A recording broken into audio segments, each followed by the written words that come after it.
دیت کہتے ہیں. دوسرا ہے کہ سلمان اکبر راجہ صاحب نے تفصیلی بات کی ہے.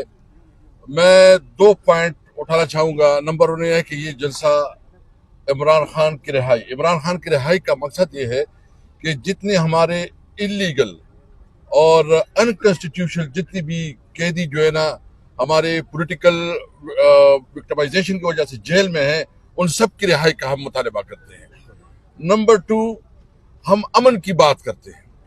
یہ صوبہ گزشتہ 40 سال سے بری طرح زخمی ہیں ان آپریشن سے, اس جنگوں سے.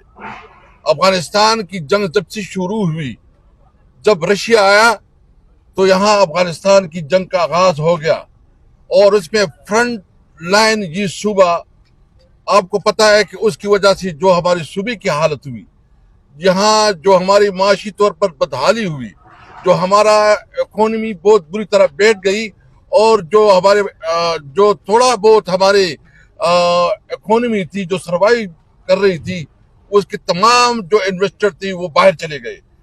پھر وار اینڈ ٹیرر کی وجہ سے اور بھی یہ خطہ زخمی ہو گیا, لہو لہان ہو گیا, بم کے دھماکے, خودکش دھماکے. اس کے بعد کون سی انویسٹمنٹ ادھر رہتی ہے؟ یہاں پہ روزگاری بڑھی, یہاں میں سیریس چیلنجز آئے اور اس کی وجہ سے کلچر بڑھا. میں اس موقع پہ ایک بات کرنا چاہتا ہوں, یعنی جتنی بھی آپریشن ہوئی اس خاص کر جو مرج ایریا اور خیبر پختونخوا میں 21 آپریشن ہوئی, 21 آپریشن کا کوئی نتیجہ نکلا. ابھی 22واں آپریشن چل رہا ہے. عمران خان کی یہ کلیئر ڈائریکشن ہے, انسٹرکشن ہے کہ اس صوبے میں کسی قسم کا آپریشن نہیں ہوگا. اس نے چیف منسٹر صاحب کو بھی وضاحت کی ہے اور ڈائریکشن دی ہے کہ اس صوبے میں اگر آپریشن کامیاب ہونا تھا تو 21 آپریشن کے بعد امن امان ہونی چاہیے تھی. ہمارے عوام جو ہے نا اس وقت اس آپریشن سے اور بدامنی سے تنگ آ چکے ہیں. میں ایک اور بات کرنا چاہتا ہوں, اس کے بعد جنید اکبر صاحب بات کریں گے. کل میٹنگ ہوئی ہے, ٹرمپ اور وزیر اعظم اور ہمارے فیلڈ مارشل صاحب بھی اس میں تھے.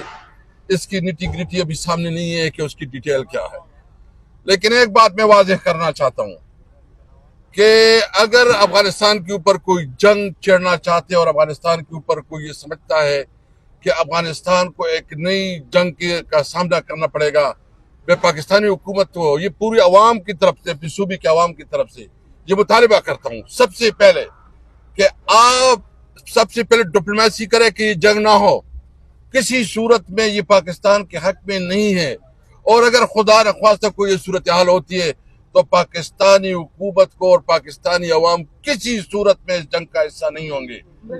اور اگر کوئی اس قسم کی حرکت کرے گا تو میرا ارادہ ہے, بلکہ اپنے مشورہ ابھی کر رہے ہیں کہ ہم تمام صوبے کی جو سول سوسائٹی ہے, میں آپ میڈیا لوگوں سے ریکویسٹ کرتا ہوں, میں تمام سیاسی پارٹیوں سے ریکویسٹ کرتا ہوں کہ ہم نے امن کے لیے اکٹھا ہونا ہے. ہم کسی صورت میں مزید خون بہانا نہیں چاہتے, ہمیں امن چاہیے, صرف اور صرف امن چاہیے. جنید اکبر صاحب.